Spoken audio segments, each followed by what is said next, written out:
Hi, and welcome back to the Inside of My Head, where I'm looking at Kingdom Kong, prequel to GVK and sequel to Birth of Kong, King of the Andals, Breaker of Chains, and Mother of Oh no, I'm getting confused again. What? Now, I enjoyed Birth of Kong a damn sight more than I thought I would. A damn sight more! So my hopes for this are quite high. Ooh. Let's see if it measures up.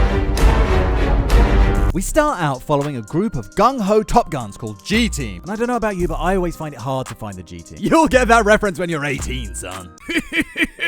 As they land for a mysterious new mission on Skull Island. And we focus especially on Captain Audrey Hepburn, or Captain Audrey Burns, who hasn't been in the cockpit for years because of some inner demon that I'm certain she'll have to overcome later in the story. You know the drill. Oh my god, I'm so haunted by an event in my past involving umbrellas. And then, later in the story, she has to suck it up and grab hold of the umbrella and open it and, shelter somebody from the rain or something. I don't know, this is just an example. Their mission briefing from Houston Brooks tells them that Monarch is assembling a team to explore the Hollow Earth for David Lint, who's this guy's brother. Remember the one who was killed by the gravity inversion? Oh, hey, David, how you doing? You know you're gonna die soon. Oh, hey, I'm fine, how are you? Wait, what did you say? They're told of the existence of another entrance to the Hollow Earth, right here on Skull Island. This would be the third entrance, in addition to the one in the Arctic we see in GVK and the one in the Mariana Trench. I was going to make a joke about 3 entrances, but it doesn't feel right. It just doesn't. This one was sealed, but they're drilling to unblock it, and the plan is for the pilots to fly through it and establish a base camp on the other side. What could go wrong, I ask you? Literally everything! So right away, I have questions. So if this happened before GVK, how come they had to fly Kong all the way to the Arctic entrance? You always believed that Skull Island was like Hollow Earth come to the surface, right? Why did no one even mention this entrance to Hollow Earth at that stage? Why is Houston Brooks here? Didn't he retire at the end of Birth of Kong? Did he find his son? But wait. Hold on, some of this is explained later, so don't be clicking off to other videos. Yeah, I see you with the short attention span and the itchy click finger, stick around! Then we're told about a superstorm that appeared after King Ghidorah fled New Mexico. It's been in the same spot for 2 years, and now, suddenly, it's headed straight for Skull Island. It's coming right for us. Houston Brooks mentions that there is also an unprecedented amount of seismic activity on Skull Island that he can't explain. I just can't explain it! And it's somehow connected to the storm. He mentions an Iwi legend about a battle against the sun and an eternal enemy who seeks to rule an endless night. And new Titan, it's definitely a new Titan, there's no question about it. New Titan.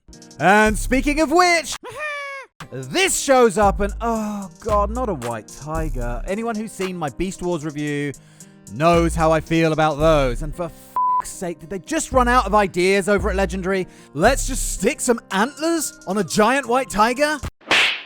Really? A for effort, guy. A for anus, more like! And even the creature's datasheet profile page is the same bullshit. Listen to this.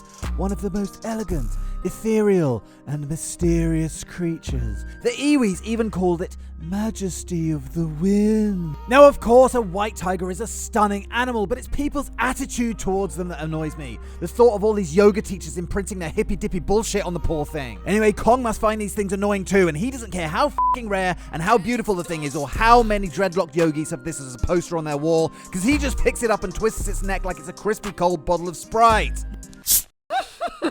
You can almost hear the tears of the yogis hit the floor, the wails of the conservationists as they all run back to their middle-class parents in suburbia to sob and ask for more money.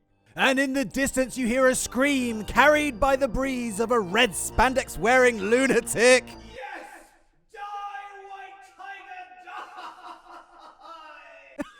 You know I'm kidding. Remember Audrey and her inner demons? Well, it's backstory time! Backstory time! Backstory time! And we find out that her previous wingman is in a coma because Audrey broke formation during the first Camazotz attack. And holy shit, this thing looks awesome. It looks like a dark wyvern bat. And look here, there are 4 more of them.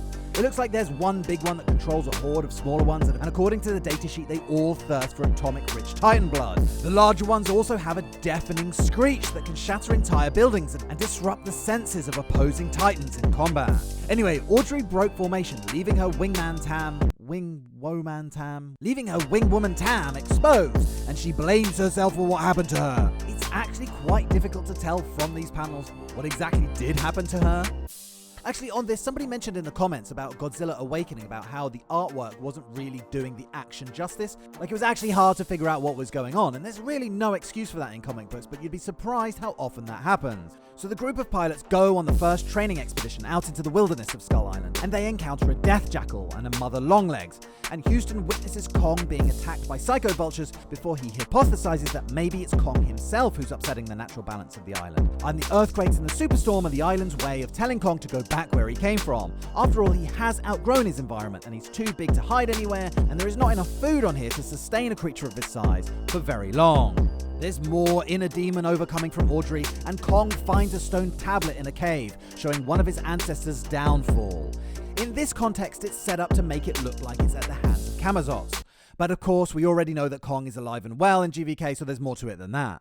He's about to pull back the vines when he's interrupted by a large screech from the cave, triggered by a drone that the drilling team sent in. And of course, the screech emanated from Camazotz, who, because he can't stand the sunlight, needs artificial darkness to blot out the sun, which I guess explains the superstorm. And whoa, here he is. He's also brought a swarm of smaller Camazotz, and the pilot's mission suddenly becomes one to protect the Ospreys from the smaller beasts as they try to rescue the drilling team. Camazotz emits a deafening scream before picking Kong up and dropping him and knocking him out cold. As one of the pilots says, he's at a massive disadvantage because clearly he can't fly. But Kong wakes up and manages to grab Camazotz by the horns and slams him into the ground. Boom! But Camazotz wraps a spike tail around Kong's wrist and pulls the same move again, and Camazotz's flying ability is absolutely killing Kong here.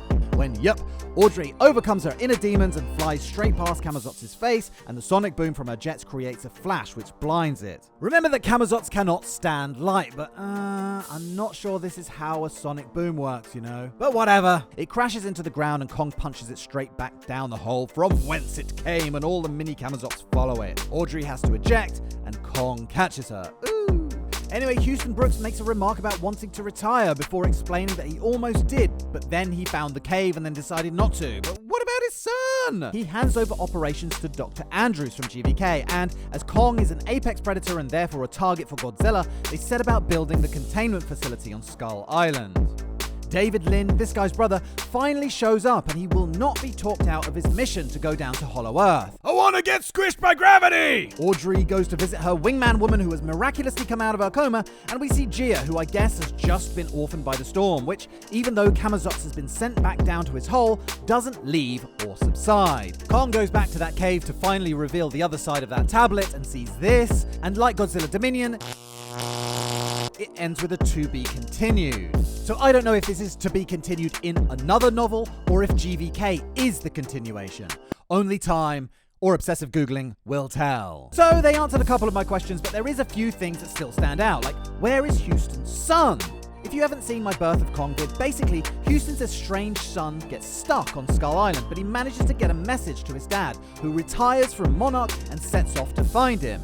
And then, suddenly we're here, this guy is back working for Monarch, and there's a mention about how he tried to retire in 2012, but no mention of the son. I guess he just found him and that story got resolved, but at least then just put a little mention in there somewhere. Then there's the matter of why did they have to take Kong all the way to the Arctic and risk exposing him to attack from Godzilla when they had a portal to Hollow Earth right here on Skull Island? So that kind of is answered. Houston Brooks does say that the cave is very fragile after Kong's fight with Camazotz and might rupture in on itself. So perhaps it collapsed after this guy went through it. I guess there must be a reason, and I'm going to rewatch this scene as it might be explained there. And as always, guys, I'm not an expert on anything. I do miss stuff, and if that's the case, pop it in the comments. I always welcome your input. This graphic novel does expand on the intensifying of the perpetual storm around Skull Island that we saw in GVK. So the superstorm created by King Ghidorah and attracted to Skull Island by the Camazotz and seismic activity caused by the vortex absorbed the perpetual storm that was always there, and the vortex has anchored it there. And honestly, I'm pretty sad for the Iwis in this situation. They were living happily on Skull Island, and they even saved this guy's ass until Monarch came along and started poking around, and before you know it, they're either dead or being evacuated off their island to go live in a refugee center somewhere. I guess that you could argue that something bad would have happened to them eventually anyway, like for example, when King Ghidorah showed up, apparently that summoned loads of skull crawlers to the surface on Skull Island, and Kong stayed behind to fight them off. And that's why Kong didn't listen to King Ghidorah's Titan call and didn't show up in King of the Monsters. So overall, this graphic novel was pretty enjoyable, but after the humanless nature documentary style of Godzilla Dominion, we're back to the usual formula. And yes, all of these pilots are utterly disposable. It was nice to see what's-his-name's brother, though, before he got squished by gravity inversion. It was nice to see Houston Brooks hand over the reins to Dr. Andrews. That really did feel like handing the torch to the next generation, so that was cool. The Camazotz looked cool, even though it was basically just a big bat. But as always, I feel like they could have taken it further. I feel like they could have done more with it.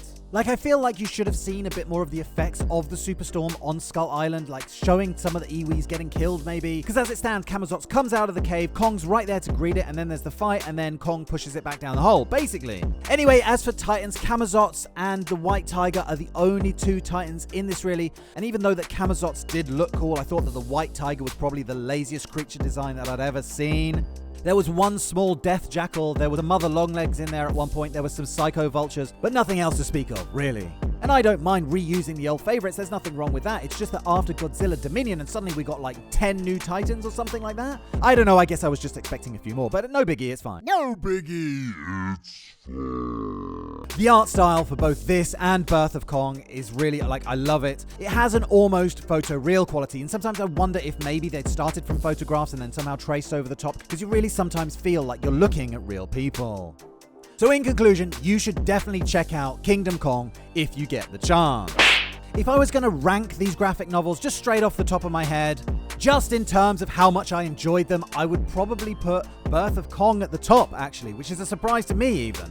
And after that, I would probably put Godzilla Dominion, then Kingdom Kong, then Aftershock, and then quite a way behind that, probably Godzilla Awakening. Although to me, Kingdom Kong and Aftershock are so close that you could probably swap those around. Anyway, this is just based on my gut reaction, and it might change over time, but get in the comments and let me know how you would rank them. Also, if there are any other graphic novels or any other movies that you'd like me to review, let me know as well. As always, guys, I had a blast making this video, and I have an ever-growing list of cool videos that I'm gonna just keep pumping out for you guys. Thank you so much for watching and for your continued support. I'm gonna start planning something a little bit special for when we hit 500 subscribers. Maybe a giveaway, maybe a competition. I don't know, let's see. I was thinking about putting on the red suit and going out into the city.